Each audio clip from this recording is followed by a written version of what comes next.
नमस्कार। आज हम एक ऐसे खतरे की पड़ताल करने वाले हैं जिसकी शायद हम कल्पना भी नहीं कर सकते। एक ऐसा खतरा जो हमारे समाज के सबसे पढ़े लिखे, सबसे सम्मानित तबके से उभर रहा है। इसे एक नाम दिया गया है, व्हाइट कॉलर टेरर। आइए जानते हैं कि आखिर ये है क्या। जरा एक पल के लिए सोचिए, वो हाथ जिन्हें हम जिंदगियां बचाने वाला मानते हैं, क्या वही हाथ जिंदगियां छीनने की साजिश रच सकते हैं? सुनने में किसी फिल्म की कहानी जैसा लगता है ना? पर यही एक सवाल इस पूरी कहानी के बिल्कुल केंद्र में है।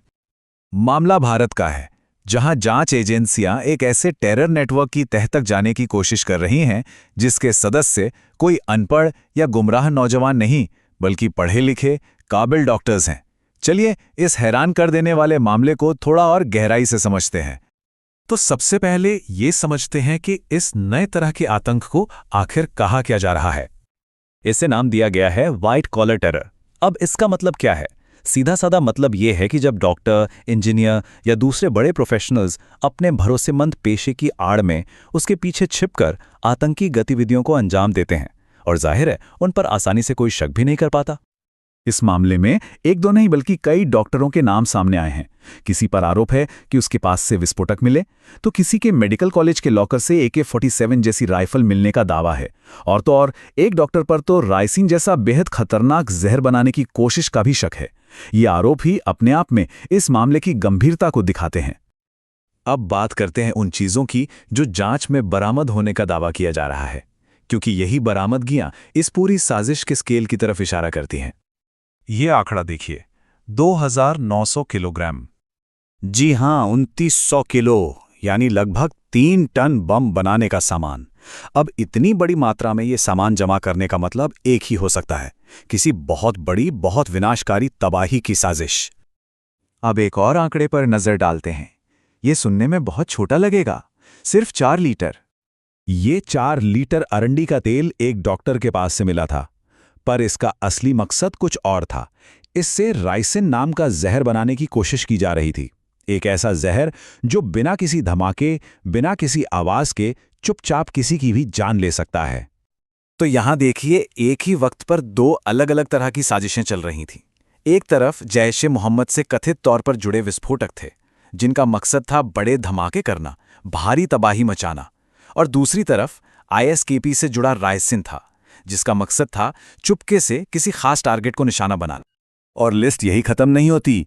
विस्फोटक और जहर के अलावा AK-47 पिस्तौलें, ढेर सारे जिंदा कारतूस, डेटोनेटर और बम बनाने वाले इलेक्ट्रॉनिक सर्किट मिलने का भी दावा है, यानी तैयारी हर तरह के हमले की थी। लेकिन इससे पहले कि हम किसी भी नतीजे पर पहुंचें, कुछ बातें साफ करना और समझना बहुत जरूरी है। ये सबसे जरूरी बात है। अभी तक जो भी जानकारी सामने आई है वो जांच एजेंसियों के आरोप हैं। मामला अदालत में है, और जब तक कोई अदालत में दोषी साबित नहीं हो जाता, तब तक वो निर्दोष माना जाता है। ये भी याद रखना होगा कि जांच अभी चल रही है, और हम जो भी जानते हैं वो शुरुआती रिपोर्ट्स पर आधारित है। और सबसे अहम बात, ये कुछ लोगों से जुड़ा एक कथित मामला है। इसे किसी पूरे पेशे या समुदाय से जोड़कर बिल्कुल नहीं देखा जाना चाहिए। तो फिर सवाल ये उठता है कि इन सब बातों के बावजूद आखिर ये मामला इतना गंभीर और चिंताजनक क्यों माना जा रहा है? आइए इसके पीछे की वजहों को समझते हैं। देखिए, पहली वजह है भरोसे का पर्दा। एक डॉक्टर पर भला कौन शक करेगा? इसी भरोसे की आड़ लेने का आरोप है। दूसरा, खतरे का लेवल। यह सिर्फ बमों का नहीं, बल्कि राइसिन जैसे केमिकल एजेंट का भी है। और तीसरा, ये मामला इस सोच को तोड़ता है कि आतंकवाद से सिर्फ अशिक्षित या गरीब लोग ही जुड़ते हैं। और ये कोई छोटा मोटा स्थानीय ग्रुप नहीं है। एजेंसियों का मानना है कि इसके तार देश के कई राज्यों से लेकर पाकिस्तान में बैठे हैंडलर्स और जैश-ए-मोहम्मद और ISKP जैसे अंतर्राष्ट्रीय आतंकी गुटों तक जुड़े हुए हैं।